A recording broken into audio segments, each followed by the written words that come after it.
Hello and welcome back. This is the week 4 video of our winter holiday knit along, and I'd like to talk to you this time about binding off and finishing or blocking your shawl. The way I designed this, the row before the bind off is actually a part of the bind off, and what I mean by that is that you'll see in the pattern that final row is a knit 2 together, yarn over, knit 2 together, yarn over through the whole row. What that does, a couple of things, it gives a little bit of stretchiness to start with, and it also gives you a place to use for your blocking, in that you can take your wires, your blocking wires, which I really recommend you use, and thread them through the eyelets. Okay, so once you've done that row, the last thing you have to do in knitting wise is the bind off. And I'm using a stretchy bind off that is not super stretchy. It doesn't actually pull this out of shape, but it's done. It's called the Russian bind off, that you knit the first 2 stitches in the row, move the stitches back to the left needle, and then knit them together through the back loops. You knit 1 more stitch, move that to the left needle, which means you now have 2 stitches on your left needle to work with. Insert the needle through the back loops, knit them together, and continue on. So you'll keep adding 1 more knit stitch so that you have 2 stitches to work with.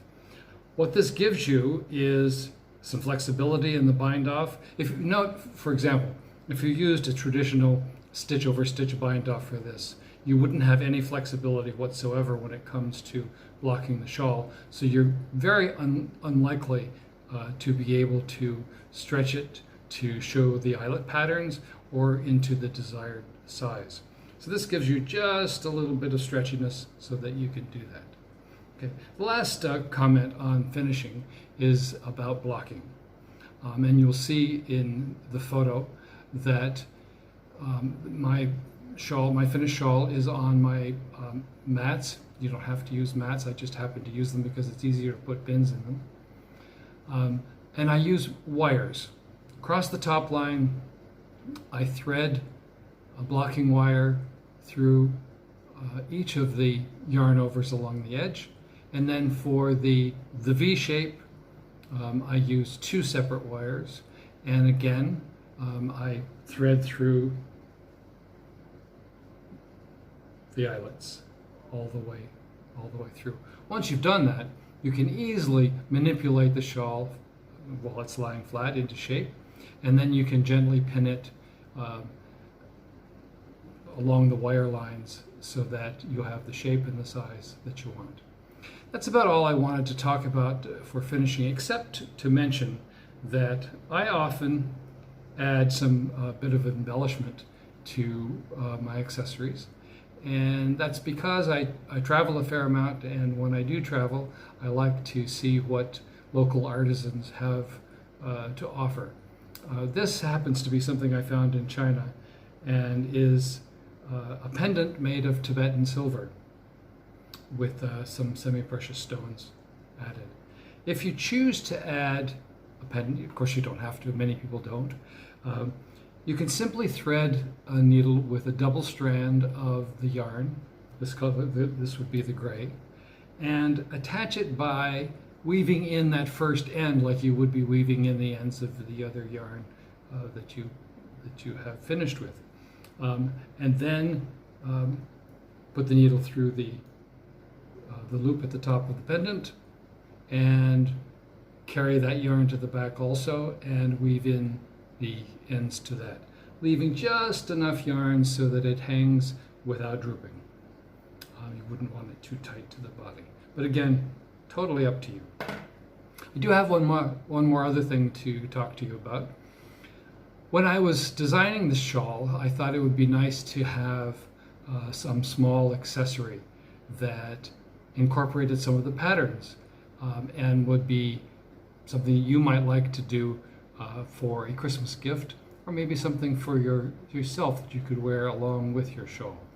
So as you'll see in the picture that's coming up soon, I did a cowl, winter holiday cowl, I'm calling it, that incorporates the candy cane eyelets, and it has some snowflakes, but the snowflakes in this case are in a Fair Isle technique. Now, don't get scared about that. It's a very simple Fair Isle technique in a very small portion, as you can see, of the cowl. So if you're interested in doing this, I'll post the details on our Knit Along page.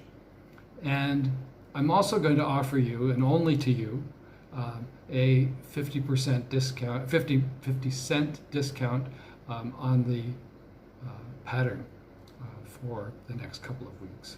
So that's 50 cents off, and you'll find the pattern details on our Knit Along page. I'm also going to be, during our final week, probably on Friday, posting something else on that page, and that will be a link to a group page that I'm going to start because I'd like some of you to, if you'd like, to follow along what I do.